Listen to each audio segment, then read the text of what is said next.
Hey guys, Bobby with Southern Comfort Automotive Performance down here at the Daytona International Speedway in Daytona Beach, Florida. We're doing a sale with one of our good dealers. Just want to do a quick walk around. I had a chance to put our Colorado that we build up against the ZR2 that's a stock unit. So right off the bat you can tell there's obviously a little bit of a height difference. We do a 5.5-inch lift kit on ours with 18-inch wheels. So it gives it a little bit tougher stance, a little bit higher stance. On this one we put a front bumper on it, as you can see, from Fab 4 with the LED lights. 2 on each side for the driving lights that are DOT legal. The one in the middle, obviously, as you guys that follow my channel know, we switch it different because it is not legal. GM obviously does some stuff on the front end of theirs, kind of that matte black look. Looks pretty good. They do a hood scoop that's unique to the ZR2. It's got a matte finish on it. I'm not 100% sure if it's functional or not, so I'm going to say no because I don't see any air inlets at all in it. So it's just for looks, it appears. So again, we put fender flares on ours. They have put I wouldn't even call it more like a trim ring around the edge of theirs. Theirs has got a Goodyear Wrangler DuraTrack 265 65 R17. I couldn't see that good. Ours is the Toyo AT Open Country, and it's a 285 65 18. So actually one size bigger, so it just kind of gives it that beefier look. We've got step bars on ours. I'm not going to say you need them because the truck is easy to slide in and out of, but I'm 6'3", so I'm a pretty big dude, so it's not hard for me to get in and out of the truck without stepping on those. They've got rocker panels on theirs, so they don't have a step on them. It's more to protect the bottom of the truck. These rocker panels, whether it's ours or theirs, sorry to make your car sick a little bit, but they're more for protecting the truck. If you're off-roading, which these trucks are meant to go off-road, and you high side the truck, this will support this right here, or this will support the weight of the truck so it doesn't crush in on the cab or anything. One thing on ours, this is a crew cab. I call this a club cab. I'm not sure if that's the right terminology or not. I really don't like that, to be honest with you. If I'm going to buy a truck, I don't know why you would buy an extended cab is what they call it. I apologize, but to each his own. I mean, everybody's different, has different taste, and that's why we build different stuff. They do have the doors. I call them suicide doors, where they open this way. Not a ton of space back here, as you can tell, at all, quite honestly. I mean, that's terrible. I'm just going to be honest with you. But anyway, this lifts up. You got some storage under there.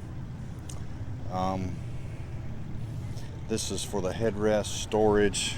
I'm assuming this comes off and you can put that there. God dog, I don't know who would sit back here. I mean, there's literally, well, I'm gonna shut up. But anyway, front to front though, on both trucks, identical. Still got the big screen in the middle, all your functions up there, your hill descent control, heated seats. Obviously they're automatics, steering wheel controls, all that stuff. The one thing I will say about the ZR2 that's pretty cool is the traction system is a little bit different than the typical, I'm trying to read off of this, than the typical Colorado. I'm trying to find it, blah blah. Sorry, I'm taking just a second. The way it works, they call it a selectable full locking rear and a selectable full locking front. You can lock them in, which you can do on the other one, but the way this system differentiates itself is that if the one wheel senses it slipping, it'll put power to the other ones. The other truck does that, but not to the extent that this one does. This ZR2's got a little bit different shock system on it than the standard Colorado, which obviously on our truck we were replacing the shocks anyway, so that's one of the reasons we don't do the ZR2 is because a lot of the stuff we put, we take off the truck to replace it. We just don't need to do that. It's kind of defeating the purpose. Obviously, we paint the logos red on the front and the back. You can see that's John Hall Daytona Beach is where we're at.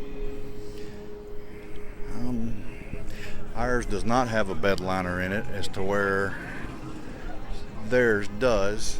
Here's their bed's a little bit longer on the extended cab than ours. They've both got the, which is really nice, the feature where you let the tailgate down and it slowly lets itself down. It's a cool thing. Price-wise, I know that's what everybody knows. Let me show you this right here. This is the shock system they have, which is exclusive to the ZR2. If you can see that real good. Multimatic. Bunch of big words. Basically, it's got a reservoir, so if the shock gets hot, it keeps it cool. It does have a little protection piece right here, so if you're off-roading, you know, rocks or limbs or something won't slap the front of the shock and punch a hole in and let all the oil out of it.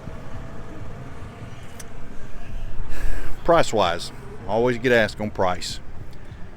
There are no incentives on these trucks from GM, so $43,440 is MSRP. It is what you get. You might could get $500 off of that. These trucks there's just no discounts in them to speak of. Ours stickers for $51,211, so obviously a little more pricey. Let's talk about why that is. We've lifted ours. Theirs is not lifted. A little bit bigger tire. Different step that's actually functional. Fender flares that are functional that stick out, as you can see, so you're not slinging stuff all over the side. We don't have some of the traction control stuff on ours from the factory that the ZR2 has exclusively. What we've done to the inside of ours is tinted the windows, headrest covers, as you can see. You know, I'm gonna say for a 12 grand difference, honestly probably not 12 grand the difference between ours and theirs. So it's you know, obviously you can get some money off of ours. There's a little more wiggle room on something that we do than something the factory does. So you know, honestly, you're just going to pay more for stuff like this than you would a stock unit. We all know that. So anyway, sorry I was sitting there looking at somebody, but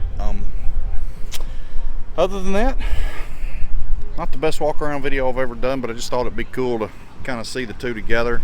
I do like the bigness of ours, if that makes sense. It's got more of a tough stance to it versus this one that's, you know, it almost looks like a small truck. I don't know if that makes sense or not, so it's maybe hard to describe that when you're not here in person. But you know, it just depends on what you're looking for as well. But you know, just really didn't want to get into anything negative on either one of them. I mean, they both got their features and benefits, but just wanted to kind of show them side by side. So anyway, appreciate you guys looking. If you got any questions or comments, please leave them below and I will try to answer them as quickly as I can.